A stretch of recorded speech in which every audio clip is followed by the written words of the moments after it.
Well, it looks like the television show Yellowstone just took the NBA to the train station.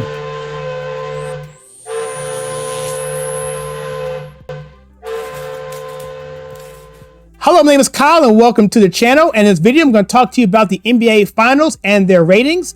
And before I do, let's get a quick show of hands. Who here knew that the NBA was still in existence, let alone playing basketball? I didn't. I was shocked to hear about this, but apparently they're still playing and apparently the league is still functional. But at least it's the last series, so at most there's only going to be 6 more games. So let's get into this. This is from author of the Daily Caller, David Hookstead. Game 1 of the NBA Finals gets mediocre TV ratings. Says the TV ratings for Game 1 of the NBA Finals between the Celtics and Warriors, that's Golden State Warriors, and the Boston Celtics, I know that much, were absolutely terrible.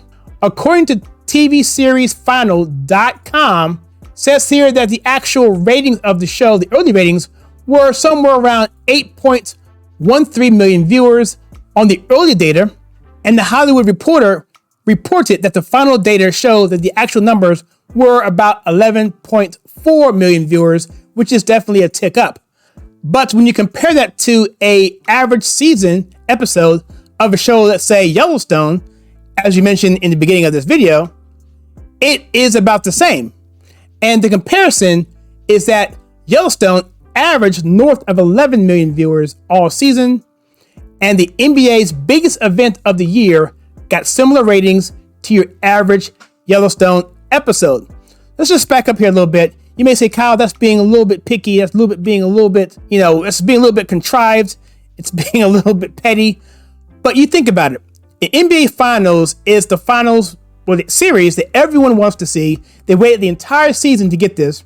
And other than Game 7, I would think, Game 1 should have the highest percentage of people watching because it's new teams, and Boston hasn't been in the championship for 12 years, and all of that good stuff. However, Yellowstone actually averages out about the same. They say, granted, it's the best show on TV, which I agree, and I will talk about that in a little bit. There's never an excuse for a major sporting event to have similar ratings to a scripted show.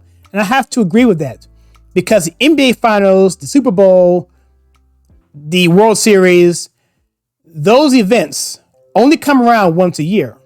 And these TV shows, when you average them out, it can be up and down depending on what they're up against, but you can always have a spike on sporting events. If you go back and look at Monday Night Football, that was always in the top 3 or 4 of that week for the ratings. People love to watch Monday Night Football, and sporting events, as they are unpredictable. You don't know who's going to win, and that's why people want to watch them.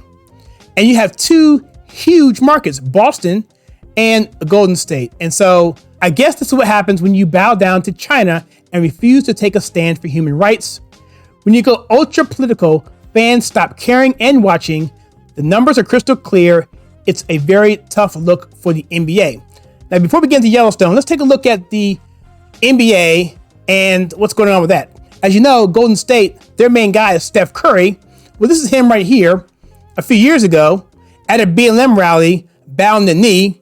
So we all know he's super duper woke. He might as well be a LeBron James, but at least he doesn't talk as much trash as LeBron. But he and his coach are total Marxists, and that's a whole nother issue in and of itself. And people know this, and people don't want to be a part of this. People don't want to be looking at this in their basketball, in their sports. They don't want to see BLM on the basketball court. They don't want to see kneeling down before national anthem. That is not something people want to see. Outkick says here that NBA owners have $10 billion tied to Chinese investments. And it says here that recently the NBA has returned to the airways of Chinese state-run television after a 3-year ban. So China banned the NBA from their airwaves for 3 years. And check this out. Do you remember Daryl Morey of the Houston Rockets? He made a comment about Hong Kong, and he just got reamed by China. And of course, NBA bowed down to them and acquiesced, and it was just a big nightmare. So it's obvious that the NBA is in bed with China. Even the Detroit Free Press says here, this is not a bastion of conservative media. Says here, Sean Windsor, NBA sold its soul to China over cash. All it cost was this moral high ground. I'm gonna say this really quickly, this first paragraph here. It says here that it's easy to talk about social and political issues if your audience mostly agrees. I'll continue. Call it the power of an echo chamber. And lastly, which means that when the NBA brass decided to brand itself as a supporter of freedom of expression and encouraged among its general managers, coaches, and players, the league wasn't taking much of a risk. The folks who were likely to disagree with the political opinions of, say, a LeBron James, or let's say a Greg Popovich, he's another one, he's another socialist, weren't going to be watching or buying tickets anyway. The NBA's fan base leans center left. And this goes back to wokeism in general. The people who are woke, who take these causes, who hijack different issues, don't care about the issues. All they care about is using the popular nature of the issue, whether it be Star Wars, football, baseball, whatever it is, music, and using it to prop up their Marxist agenda because no one wants to hear it to begin with. So they just use it and go with it. And it's really, really disgusting that no one actually sees what's going on, that these blue check markers on Twitter are not the majority. They're just loud, and many of them are bots. So let's just call a spade here. So this brings me back to the television show Yellowstone on the Paramount Network. Yellowstone is a fantastic show. I know I use the word fantastic a lot, but it is definitely appropriate here. Yellowstone is great. It's in its 4th season, greenlit for a 5th season. They've got a prequel, a 10-episode prequel called 1883, which goes into the history of how the Dutton family got the stuff that they have, and I guess it's with Montana. And it's a show about a family. The patriarch is Kevin Costner, one of my favorite actors of all time. But the whole cast is fantastic. It is a TV show vested in American ruggedness, capitalism, family, determination, and it doesn't throw diversity in your face.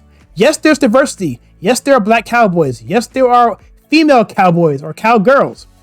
But they're not stereotyped, and they don't even talk about the gender or the race that much if it doesn't apply to the actual story. For instance, the black cowboy never talk about his race. The female cowboy, you talk about it because it's elephant in the room. You got to talk about it, but it does not drive the issue at all of the show. It goes with the narrative of the show. It's not there just to fill out a social justice checkbox. No, the show is great. And this is what people want to see. They want to see real show, real television that speaks to men who are men, women who are women who have characteristics of men who are strong and brutal in terms of violence, but yet they have a softer feminine side that they don't shy from. And they have men who are maybe more effeminate, but are rodeo rock stars. And they just show you that just because you may feel a certain way, that's who you are. It doesn't make you not less of a man or less of a woman. It's just what you are. And that's what people appreciate. They don't jam stuff down your throat. And that's what the NBA does. And that's what all these woke TV shows do, is they try to dumb it down, push the agenda because they want to hijack a popular event, a popular show, a popular song, a popular whatever, because they can't do it themselves, because their ideas and their philosophies absolutely suck.